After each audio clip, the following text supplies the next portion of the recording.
যদি হেদায়েত দেওয়ার মালিক হতেন তাহলে তো বিষ্ণুনবীর চাচা আবু তালেবকে হেদায়েত করে দিতেন, পারছিলেন? যেই চাচা আবু তালেব বিষ্ণুনবীকে সবসময় শেল্টার দিয়েছে, বাবার মতো লালন পালন করেছে, সে আবু তালেবের কপালে হেদায়েত জুটে নাই। ইন্তেকালের সময় বিষ্ণুনবী বারবার বলছিলেন, চাচা একবার বলেন আশহাদু আল্লা ইলাহা ইল্লাল্লাহ ওয়া আশহাদু আন্না মুহাম্মাদুর রাসূলুল্লাহ, একবার বলেন, বাকি বিতর্ক করার দায়িত্ব আল্লাহর সাথে আমার। আবু তালেব বললেন আলা মিল্লাতি আব্দুল মুত্তালিব, বুখারীর বর্ণনা। উনি বললেন আমি আব্দুল মুত্তালিবের শিরকি ধর্মের উপর আমার জীবন ত্যাগ করে শেষ নিঃশ্বাসটা ত্যাগ করলাম। বিশ্বনবী হেদায়েত করে দিতে পারে নাই। পৃথিবীতে অনেক বাবা ছিল নবী, ছেলের হেদায়েত হয় নাই, আছে না নাই? সাইয়েদনা নূহ আলাইহিস সালাম আল্লাহর নবী, কিন্তু ছেলে কানানের হেদায়েত জুটেছে? জুটে নাই। অনেক ছেলে ছিল নবী, বাবার হেদায়েত হয় নাই। সাইয়েদনা ইব্রাহিম আল্লাহর নবী ছিল না? কথা বলেন। কিন্তু বাবার হেদায়েত হয়েছে? হয় নাই। অনেক স্বামী ছিল নবী, স্ত্রীর নসিবে হেদায়েত জুটে নাই। সাইয়েদনা লূত আলাইহিস সালাম আল্লাহর নবী, পয়গম্বর, কিন্তু স্ত্রীর হেদায়েত জুটে নাই।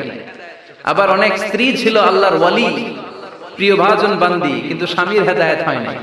আসিয়া, হ্যাঁ, ইমরাতু ফিরআউন, ফিরআউনের বউ আসিয়া, গোটা বিশ্বের মুমিন নারীদের মডেল আল্লাহ এই কাফেরের বউকে বানিয়ে দিয়েছে। পৃথিবীতে কিয়ামত অবধি যত মুমিন নারীরা আসবে সব মুমিন নারীদের মডেল কাফেরের বউ। সুবহানাল্লাহ খেতে মনে যায় না?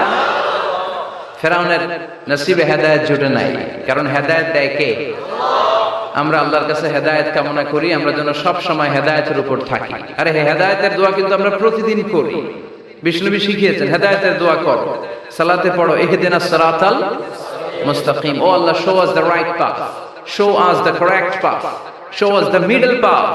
আল্লাহ আমাদেরকে আত-তারিকাল ওয়াসাতি, মিডল পাথ দেখান, সোজা সরল পথ দেখান, যে পথে একবার উঠবো পথটা শেষ হয়ে যাবে জান্নাতুল ফেরদাউসের ভিতরে। পড়েন সুবহানাল্লাহ। তো এই জন্য কোরআন এসেছে আমাদেরকে হেদায়েত দিতে। এই কোরআনকে আল্লাহ তাআলা আমাদের কাছে নাজিল করেছে যাতে আমরা মানুষের মতো মানুষ হই। কি হই? মানুষ হই। এখন অনেকে বলতে পারেন হুজুর তাইলে আমরা কি মানুষ না? বলা হয় যে বাড়ছে জনসংখ্যা, কমছে মানুষ। বাড়ছে কি কমছে? তার মানে আমরা চোখে যা দেখি সবগুলা মানুষ না, সবগুলা এগুলো জনসংখ্যা। বাড়ছে জনসংখ্যা, কমছে মানুষ। গরুর পেট থেকে বেরোলে ওটা গরু হয়ে যায়, ছাগলের পেট থেকে বেরোলে ওইটা ছাগল হয়ে যায়, কিন্তু মানুষের পেট থেকে বেরোলে ওটা মানুষ হয় না, ওটার মানুষ করতে হয়, ওটারে মানুষ বানাতে হয়। আবার গরুরে কেউ কোনোদিন বলে না তুই গরুর মতো গরু হ, ছাগলরে কেউ কোনোদিন বলছে ছাগলের মতো ছাগল হ, কিন্তু মানুষকে বলে তুই মানুষের মতো মানুষ হ। সর্বপ্রথম কোরআনের সূরা কোনটা? বাকারা, মানে কি? গাবি। আর সর্বশেষ সূরা আন-নাস, নাস মানে কি? মানুষ। আল্লাহ বুঝাতে চাইলেন তোমার মধ্যে পশুত্বের যে প্রবৃত্তি আছে, কোরআনটা শুরু থেকে পড়তে পড়তে শেষ পর্যন্ত পৌঁছালে সেটা ডিলিট হয়ে তুমি আসল মানুষ হয়ে যাবা। এজন্য মানুষের মতো মানুষ হতে হবে। মানুষকে আল্লাহ এত কোয়ালিটি, এত ক্যাপাবিলিটি দিয়েছে, মানুষ যখন শ্রেষ্ঠ হয় সে শ্রেষ্ঠত্বে ফেরেশতাকে ছাড়িয়ে যায়। আবার মানুষ যখন নিকৃষ্ট হয় সে পশুত্বকেও হার মানায়। মানুষ ভালো হলে সে ফেরেশতার চেয়ে ভালো। সুবহানাল্লাহ পড়েন। বিশ্বনবী সাল্লাল্লাহু আলাইহি ওয়াসাল্লামকে নিয়ে সাইয়েদনা জিবরাইল মিরাজে গেলেন।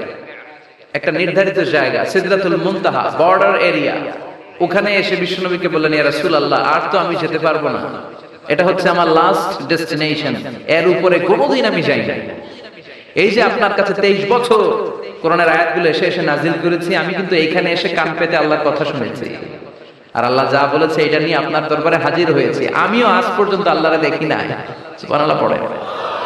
নবী গো, এই বর্ডার এরিয়ার উপরে আমি আর যেতে পারবো না। আল্লাহ অনেকগুলো পাখা আমাকে দিয়েছে, 1 ইঞ্চি উপরে যদি পারমিশন ছাড়া যেতে যাই আমার পাখাগুলো সব আল্লাহ জ্বালিয়ে দিবে। এখন থেকে খেলা শুরু আপনার, আপনি যান। সুবহানাল্লাহ পড়েন।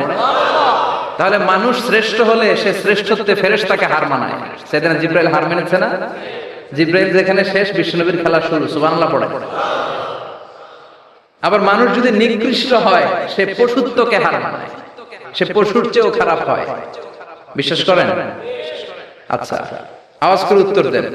একটা কুকুর আর একটা কুকুরকে মারছে, একটা সিংহ আর একটা সিংহকে মেরেছে, একটা হাতি আর একটা হাতিরে মারে। শুনছেন কোনদিন? কোনদিন শুনবেন না। হাতি হাতিরে মারে না, কুকুর কুকুরে মারে না, কিন্তু মানুষ মানুষকে মারে কিনা? মারে না? মারে। একটা কুকুর আর একটা কুকুরকে মেরে 10 টুকরা করেছে। একটা হাতি আর একটা হাতিকে মেরে 15 টুকরা করছে, শুনছেন? একটা মানুষ শুধু আর একটা মানুষকে নৃশংসভাবে হত্যাই করে না, হত্যার পরে 10 টুকরা করে, 15 টুকরা করে, বস্তাবন্দি করে। চিল্লায় বলেন ঠিক কিনা?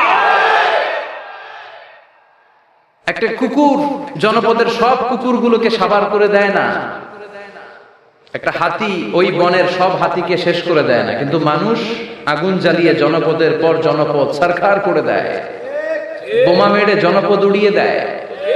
জাপানের 2টা শহর হিরোশিমা আর নাগাসাকি, দ্বিতীয় বিশ্বযুদ্ধের সময় ইউএস সোলজাররা বিমান থেকে 2টা বোমা মেরেছিল। হিরোশিমাতে লিটল বয়, নাগাসাকিতে ফ্যাট ম্যান। পারমাণবিক বোমা।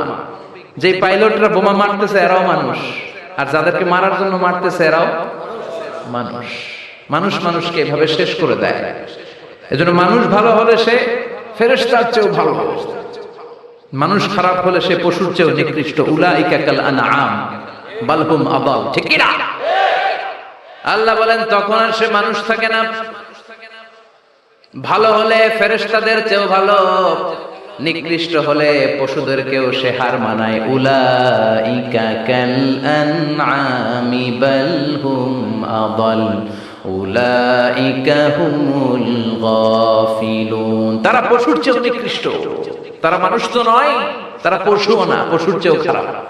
এজন্য আমাদের এই পশুত্বের প্রবৃত্তিকে আমাদের থেকে বের করে মানুষের মতো মানুষ বানানোর জন্য এই কোরআনটারে পাঠাইছে কে? এই কোরআন পড়লে আপনি মানুষের মতো মানুষ হবেন। এই পৃথিবীতে আসল মানুষের অভাব, ঠিক কি না?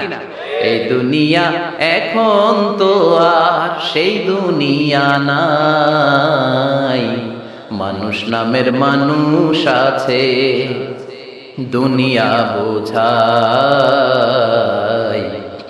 সেই মানুষের ভিড়ে আমার আসল মানুষ নাই, আসল মানুষ নাই। তো কোরআন এসেছে আমাদেরকে আসল মানুষ বানাতে, আমরা যেন মানুষের মতো মানুষ হতে পারি। এজন্যই কোরআন এসেছে। কোরআন এসেছে আমাদেরকে ভদ্র, শিক্ষিত, মার্জিত, সিভিলাইজড, সভ্য বানাতে। কারণ কোরআন যারা পড়বে তারা মূর্খ থাকে না। কারণ কোরআনের প্রথম কথাই হচ্ছে educate yourself, educate your generation. তুমি তোমার নিজেকে শিক্ষিত করো, তুমি তোমার প্রজন্মকে শিক্ষিত বানাও, ঠিক কি না? কোরআনের প্রথম কথাটা কি বলেন তো? ইকরা মানে কি? সবাই বলেন ইকরা মানে কি? আল কোরআনের প্রথম বাণী পড়ো, আল হাদিসে নবীর কথা পড়ো। আল কোরআনের প্রথম বাণী পড়ো, আল হাদিসে নবীর কথা পড়ো। পড়ে পড়ে শেখো, শিখে শিখে তুমি তোমার নিজের জীবন গড়ো। চিল্লায় পড়েন আল্লাহু আকবার। এজন্য আমরা পড়ে পড়ে শিক্ষিত হতে চাই, মানুষের মতো মানুষ হতে চাই। ইনশাআল্লাহ পড়ে এই কোরআন পড়লে আই গ্যারান্টি ইউ, আপনাকে গ্যারান্টি দিতে পারি আপনার ছেলে মানুষের মতো মানুষ হবে, ঠিক কি না? যারা মা বাবাকে বৃদ্ধাশ্রমে দিয়ে আসে, ওল্ড হোম আছে না বাংলাদেশে? হ্যাঁ, কুমিল্লায় আসেনি বৃদ্ধাশ্রম? শুনছেন? বানানোর জন্য চেষ্টা চলছে। ছেলে আমার মস্ত মালিক, মস্ত অফিসার, মস্ত ফ্ল্যাটে যায় না দেখা এ পারে ও পার। নানান রকম জিনিস আর আসবাব দামি দামি, সবচেয়ে কম দামি ছিলাম একমাত্র আমি। ছেলের আবার আমার প্রতি অগাধ সম্ভ্রম, আমার ঠিকানা তাই বৃদ্ধাশ্রম, ঠিক কি না? এখন বৃদ্ধাশ্রম লাগে আমাদের, মা বাবাকে কাছে রাখতে চাই না। যে মা বাবা জীবন যৌবন অর্থ সব শেষ করলো আমাদের জন্য, সেই মা বাবাকে সাথে না রেখে বউয়ের পরামর্শে বৃদ্ধাশ্রমে দিয়ে আসে। এরকম ডাকাত আছে না নাই? যে মা বাবা, যে লোকটা যারা মা বাবাকে বৃদ্ধাশ্রমে দেয়, ওর বৃদ্ধ বয়সে ওর কপালে বৃদ্ধাশ্রম জুটবে না। ও ভাঙ্গা থালা হাতে নিয়ে রাস্তায় ভিক্ষা করে খাবে, আমি লিখে দিলাম। চিল্লা এখন, ঠিক কিনা? এজন্য যারা শেষ জীবনে বৃদ্ধাশ্রমে থাকতে চান না, তারা ছেলেদেরকে এই বইটা একটু পড়ায় দেয়। এই বইটা পড়ায় দিলে, এই বইটা শিখলে আপনার ছেলে আপনার বৃদ্ধাশ্রমে দিয়ে আসবে না। আপনার ছেলে মানুষের মতো মানুষ হবে। যাদের হৃদয়ে আছে আল্লাহর ভয়, তারা কবু পথ ভুলে যায় না। আল্লাহর প্রেম ছাড়া এই দুনিয়ায় কারো কাছে কোনো কিছু চায় না। রাতের